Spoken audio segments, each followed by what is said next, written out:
Danemark, Jamboree International, qui compte 40 000 personnes de 30 nationalités différentes, dont 800 Français. Ce rassemblement international était différent de ceux que nous avions pu vivre en France, notamment au niveau de la gestion de l'électricité, avec la présence du Wi-Fi et des douches chaudes qui en consomment. Nous avons interviewé des jeunes Français pour avoir leur avis sur la question. Où rechargez-vous vos téléphones? Moi, j'utilise la prise de nos voisins danois qui ont un panneau solaire. Que pensez-vous de la présence du Wi-Fi, des douches et de l'électricité sur le camp?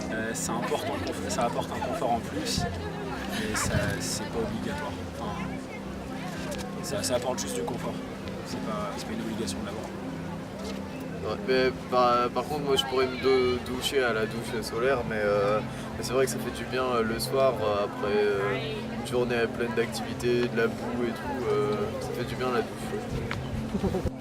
Quels moyens de production d'énergie éco-friendly avez-vous vu sur le camp? Ici, il y a plein d'exemples.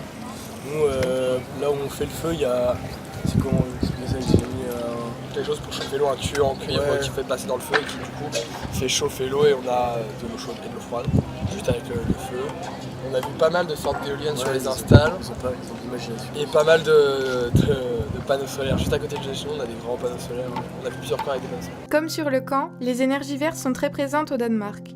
En effet, il produit 56% de son électricité grâce à elle, dont 40% provient de l'éolien et 13% de la biomasse. À titre de comparaison, la France produit 17% d'énergie verte, dont moins de 6% provient de l'éolien et de l'énergie solaire. Afin de comprendre cette différence, nous nous sommes rendus à Samsø. Samsø est une petite île de 114 km², située au large du Jutland. Elle a une population d'environ 3700 habitants. Le long de la côte se trouve l'Académie d'énergie. Elle a été créée en 1997 par Søren Hermansen. C'est ici que le projet d'autosuffisance en énergie de l'île s'est développé. C'est un lieu de rencontre entre politiques et scientifiques du monde entier. De plus, le bâtiment a été créé de manière à économiser l'énergie avec un système de ventilation apparent, des baies vitrées qui laissent entrer la chaleur et un toit recouvert de panneaux solaires. C'est là-bas que nous avons rencontré Jacob. Il nous a raconté l'histoire de la transition énergétique de la communauté. Since when Samsø is an electricity independent island? Eh bien, la transition a démarré en 1997 et c'est en 2007 que nous avons, avec succès, terminé notre transition énergétique. Nous sommes passés d'énergie fossile à des énergies vertes telles que l'énergie solaire et l'énergie éolienne. Et depuis 2007, nous n'utilisons que des énergies renouvelables. And how do you manage electricity flow? Eh bien, nous faisons partie du réseau énergétique national. C'est essentiel lorsque l'on vit ici. De manière générale, nous produisons énormément d'énergie et nous en exportons une partie au niveau national.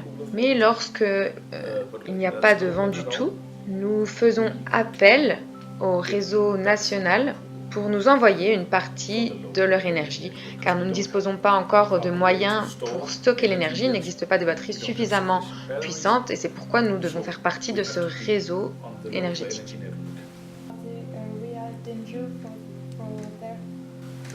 Non, mais nous avons placé nos éoliennes en fonction du flux des oiseaux.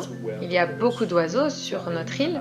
Ainsi, l'emplacement de nos éoliennes n'est pas toujours un emplacement idéal ou optimal, mais nous voulions prendre en compte les oiseaux. Et en réalité, les éoliennes que nous avons placées dans des zones considérées comme moins optimales que d'autres produisent tout autant que les autres.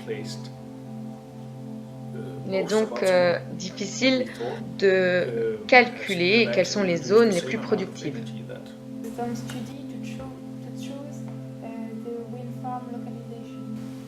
Oui, des ingénieurs se sont penchés sur la question et l'Académie de l'énergie également. Mais comme je l'ai dit précédemment, nous devions prendre en compte les oiseaux, mais également les habitants locaux.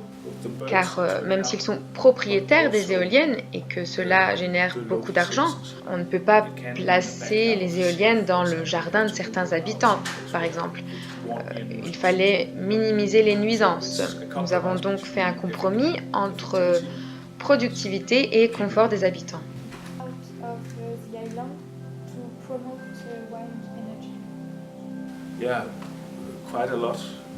Oui, beaucoup. Je pense même que nous sommes plus connus en dehors du Danemark que dans le pays. Nous collaborons beaucoup avec Taïwan, la Corée et le Japon en ce moment. Ce sont des pays asiatiques qui disposent de technologies de pointe et nous disposons des connaissances nécessaires pour utiliser ces technologies de pointe. Nous collaborons donc beaucoup avec eux et en réalité nous avons même une carte qui indique tous les pays avec lesquels nous collaborons. L'idée de créer une île 100% autonome en énergie est venue du gouvernement danois qui a lancé un concours entre 5 îles et c'est Samsø qui a gagné. Ce sont les habitants qui se sont fait convaincre et qui ont financé le projet et non une grosse entreprise. Chacun a pu acheter des parts, notamment dans les éoliennes, ce qui en fait un processus démocratique. L'île compte aujourd'hui 21 éoliennes, dont 10 en offshore, sans compter que des particuliers ont chez eux leur propre éolienne et panneaux solaires pour être indépendants. De plus, la commune a investi dans un panneau solaire géant qui permet de recharger une vingtaine de voitures électriques mises à disposition des employés de la commune. Un champ de panneaux solaires permet de chauffer une partie des habitations.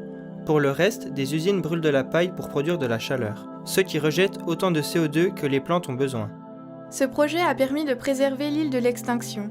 En effet, depuis son lancement, il y a 10 ans, le nombre d'habitants ne cesse d'augmenter.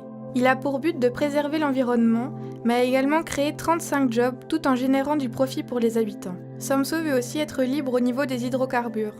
Pour cela, elle essaye de trouver des substances pour remplacer les carburants des tracteurs et des camions. Pour ce qui est du ferry, il fonctionne déjà au gaz naturel produit sur l'île.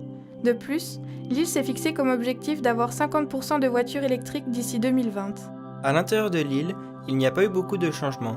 Cela est dû à l'absence de grosses compagnies et de gros investisseurs. De plus, les habitants ne sont pas dérangés par les bruits des éoliennes, ils l'acceptent car ils sont les acteurs de ce changement. Toutes ces mises en place ont permis à Samsø de produire 100% de son électricité grâce aux éoliennes. Les conditions étant favorables, il existe un surplus d'électricité de 40% qui est envoyé au continent. De ce fait, l'empreinte carbone des habitants est passée de 11 tonnes à moins 3,7 tonnes par habitant entre 1997 et aujourd'hui. Au musée de l'énergie, nous avons appris qu'en Europe, l'utilisation des moulins à vent sur piliers remonte au XIIIe siècle. Dans les années 1500, les moulins à vent à tours se sont propagés à travers l'Europe. Ces derniers étaient plus fiables que les anciens moulins à vent et leurs tours pouvaient être utilisés pour stocker du grain. En 1891, le physicien Poul Lacour a acquis de l'argent de l'État danois pour mettre en place un petit moulin à vent au lycée Askov Folk. Le moulin est relié à un petit générateur et l'électricité a été stockée sous forme d'hydrogène. L'hydrogène a été stocké dans un grand récipient et utilisé plus tard pour éclairer certaines parties du lycée. Les études sur l'aérodynamisme et l'amélioration des avions pendant la Première Guerre mondiale ont eu une importance dans le développement de nouveaux moulins à vent avec un rotor à hélice. Les moulins à vent étaient utilisés pour alimenter les équipements de pompage et de drainage dans les fermes. De 1900 à 1945, seuls quelques moulins à vent ont été fabriqués pour produire de l'électricité. Au cours des deux guerres mondiales, lorsque l'approvisionnement en charbon a été réduit, l'intérêt de générer de l'électricité à partir des moulins à vent a augmenté. À partir de 1902, le moulin à vent de la cour a généré de l'énergie au village d'Askov. Ce village était connu comme un centre d'information sur l'énergie éolienne et la distribution d'électricité. D'autres villages voulaient construire leur propre centrale électrique à courant continu. Cela a conduit à la fondation de l'Association danoise de l'électricité éolienne en 1903 avec Poul Lacour en tant que président. L'objectif était d'offrir des conseils sur ces petites centrales électriques locales. En 1904, l'ingénieur Johannes Juul est venu à l'école d'Askov pour suivre la classe de Poul Lacour pour les électriciens. C'est au sein de cette école qu'il a testé 25 modèles différents de lames dans le but de construire une éolienne moderne. Puis, nous avons vu le sommet de l'éolienne Gedser qu'il a créé en 1957. C'est la première grande et moderne éolienne au Danemark. De 1957 à 1967, elle a produit un courant alternatif directement sur l'île de Falster.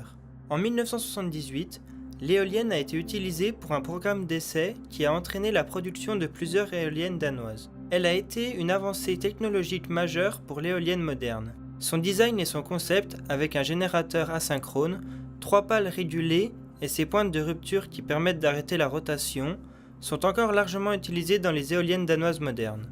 Après la crise énergétique en 1973, plusieurs artisans et amateurs danois ont produit des éoliennes pour la production d'électricité privée. L'inspiration provient de l'éolienne de Jetze. C'est leur expérience qui ont conduit à la création de l'industrie danoise des éoliennes.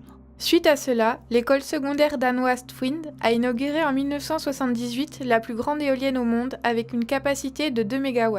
Sa construction a duré 3 ans et Twindkraft produit de l'énergie encore aujourd'hui. Elle symbolise le courage, la détermination, l'unité, la lutte contre l'énergie nucléaire et la symbiose humaine avec la nature. L'idée de construire l'éolienne a pris forme au sein d'un groupe d'enseignants dans l'école Twin. L'objectif était de contrôler leurs propres factures de chauffage et produire de l'énergie sans polluer l'atmosphère. Le résultat a été un mât de 54 mètres de haut et 3 pales de 27 mètres.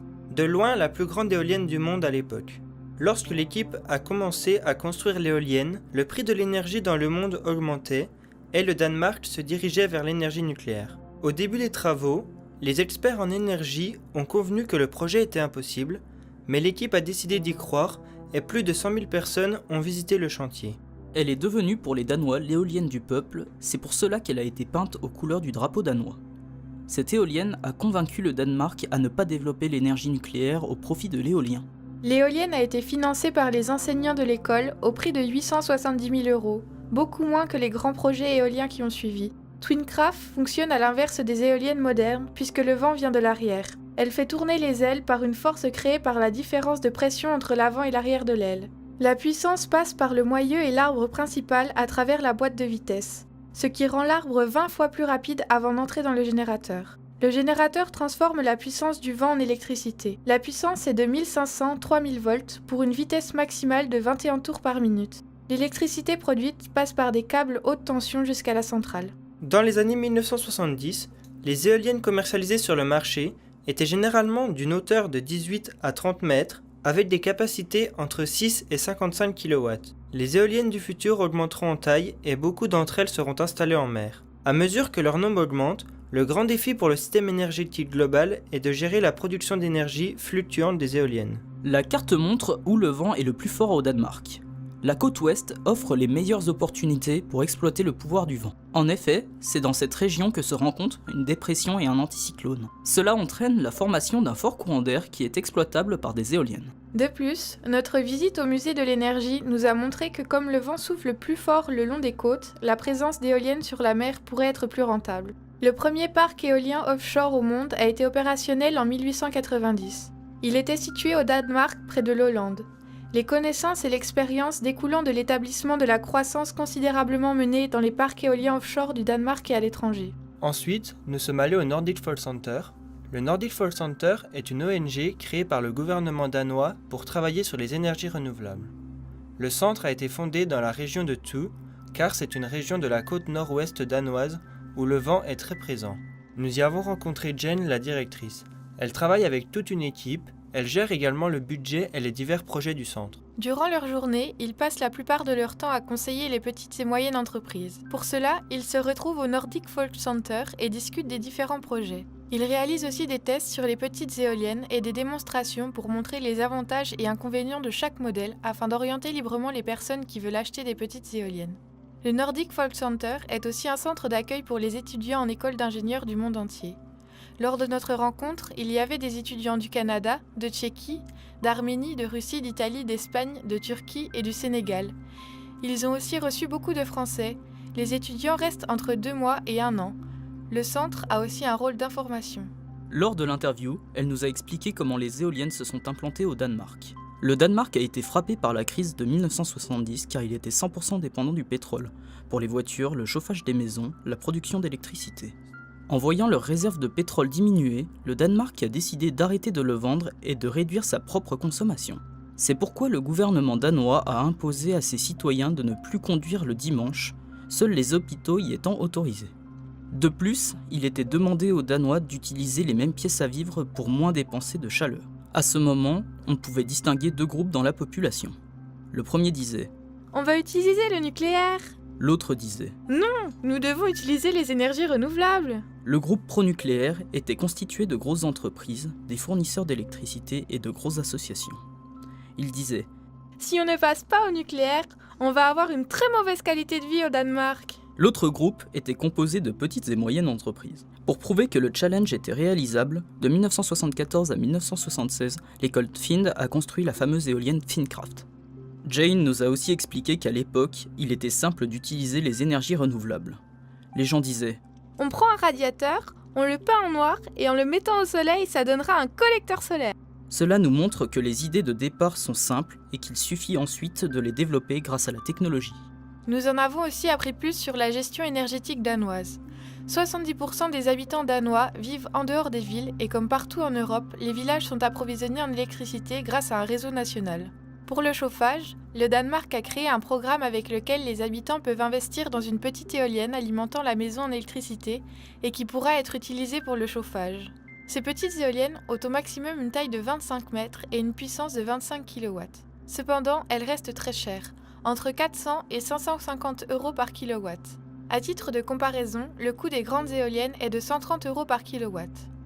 La différence de prix s'explique par le fait que les grandes éoliennes sont très développées, et cela depuis un certain temps, tandis que les petites éoliennes sont encore très récentes. En parallèle, il existe un réseau de chauffage urbain par district. En effet, la plupart des villes possèdent une station centrale qui produit de la chaleur pour toutes les maisons du réseau. 56% des maisons danoises utilisent ce type de chauffage. Ces systèmes de chauffage utilisent des machines qui produisent de l'électricité grâce à du biogaz. Leur particularité est qu'ils combinent puissance et chauffage. En effet, les moteurs produisant de l'électricité ont besoin d'être refroidis et c'est l'eau utilisée pour leur refroidissement qui va être utilisée pour le chauffage du district. Ainsi, l'énergie est utilisée 2 fois. L'organisation du chauffage en district a permis le développement de l'énergie solaire dans beaucoup de villes. Pour cela, il y a eu mise en place de champs de panneaux solaires qui chauffent l'eau du réseau. Ainsi, en été, quand il est possible de produire de l'eau chaude grâce à ces panneaux solaires, les moteurs fonctionnant au gaz sont arrêtés. Le Danemark est le pays en Europe disposant du plus grand nombre de chauffages solaires pour l'eau chaude. Pour finir, nous lui avons demandé quel est l'avis des Danois par rapport à l'implantation d'éoliennes. Jane nous a expliqué que par le passé, les installations éoliennes appartenaient aux personnes qui vivaient où elles étaient implantées et tout le monde était d'accord. Mais quand les éoliennes sont devenues plus grandes, l'impact sur le paysage local a augmenté et de nombreuses discussions avec les habitants se sont mises en place. Depuis 2006, 150 groupes de protestation contre les grandes éoliennes se sont créés. C'est une nouvelle situation pour eux. En 20 ans, le nombre d'investisseurs étrangers a augmenté, ce qui a engendré une perte de profit pour les locaux qui sont devenus plus réticents. Pour ce qui est de l'impact sur la faune, Jane nous a expliqué que sur les 5000 éoliennes présentes au Danemark, chaque année, peu d'oiseaux sont tués. Ils sont assez intelligents pour les éviter. Cependant, la construction d'éoliennes dans les zones avec beaucoup d'oiseaux de chasse sont évitées car ils se fixent sur leur proie et ne voient pas les pales des éoliennes. Dans certains cas, les oiseaux ont même leur nid dans les éoliennes car c'est un endroit chaud. Les éoliennes ont une influence sur les poissons, les bateaux de pêche ne pouvant s'approcher des zones éoliennes. Les poissons y trouvent refuge.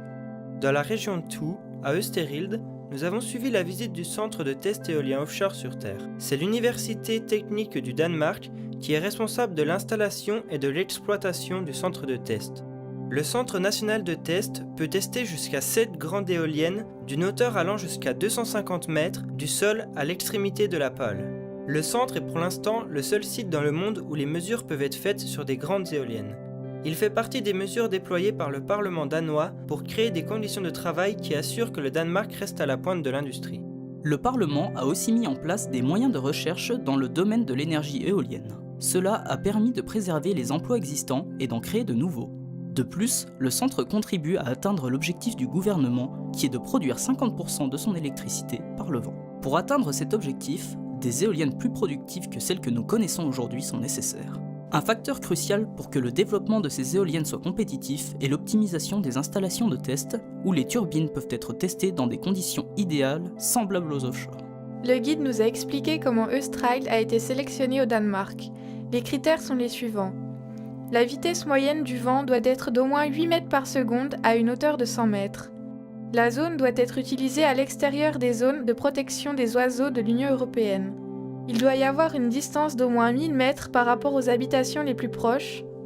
La zone sélectionnée doit couvrir au moins 346 hectares. Le champ éolien a entraîné la déforestation de 245 hectares de plantations.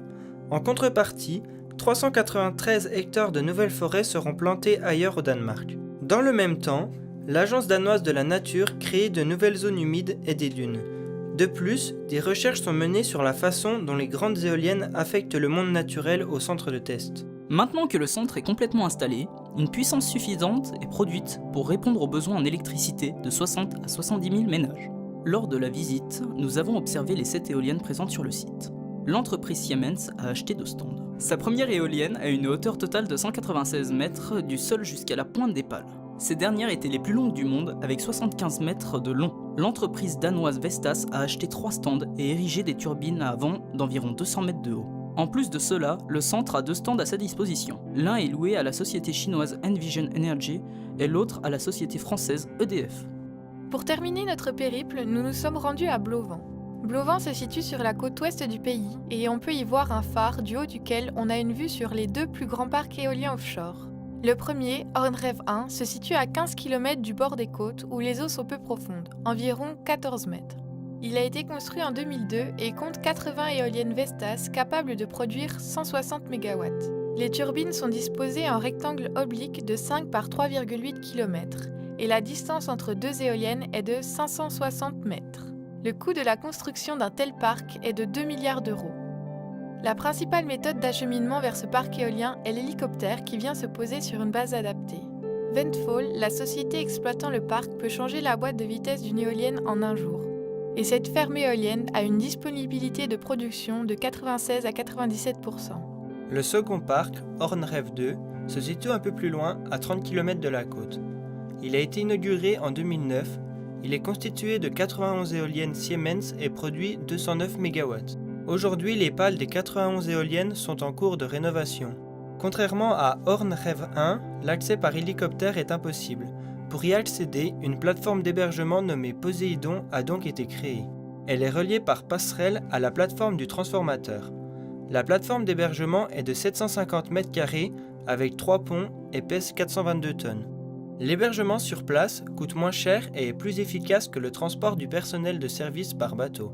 L'accès au port le plus proche est à 2 heures de navigation. Poséidon dispose de 24 chambres de 12 m² chacune, équipées de TV et d'internet. Il y a une salle de sport, une cuisine, une salle à manger, une buanderie et une salle d'études. Les turbines sont visitées chacune 10 fois par an en moyenne pour des services de routine et 1 à 2 fois par an pour les réparations.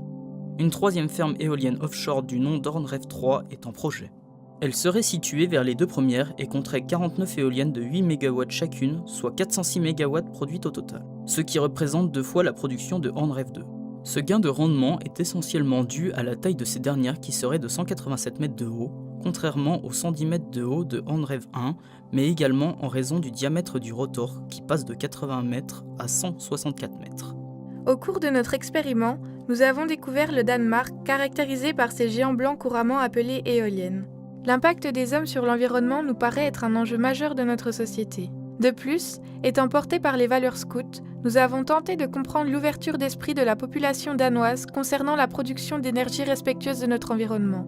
C'est ce que nous avons voulu vous transmettre à travers ce reportage.